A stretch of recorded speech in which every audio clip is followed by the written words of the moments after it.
In this video, we'll show you how to change the front ABS sensor on your Chevy Silverado. You can find it on CarParts.com via the link in the description.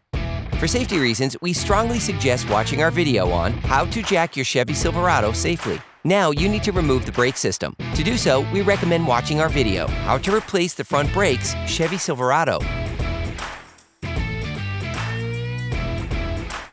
Using a ratchet and a 5mm Allen socket, unscrew the ABS sensor retaining bolt.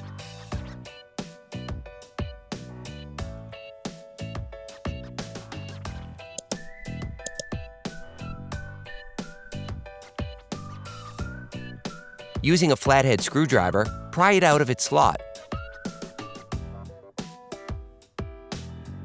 Hey, it's Alex from CarParts.com.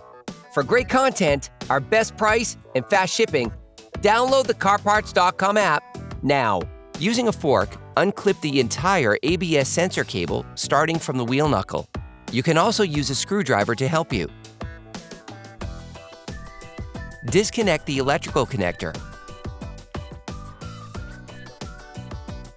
Then remove the sensor. Using a cylindrical brush, clean the sensor area to make it easier to install the new sensor once the parts have been reassembled. You can order the ABS sensor used in the video on CarParts.com via the link in the description. Take the new sensor. Plug the electrical connector back in.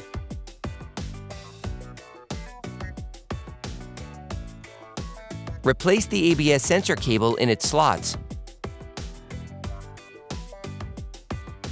Apply grease to the sensor to prevent corrosion in the long term.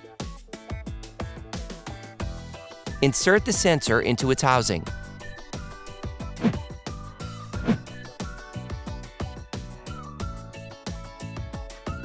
Then screw it back on, initially by hand. Screw it in until it makes contact using the ratchet. Finish tightening using a torque wrench. Now put the brake system back in place. To do so, we recommend watching our video, How to Replace the Front Brakes Chevy Silverado. Then you will be able to put the wheels back on your vehicle. Put your vehicle back on the ground before properly fixing the wheels in place. Operation complete. Quality parts, priced right, CarParts.com.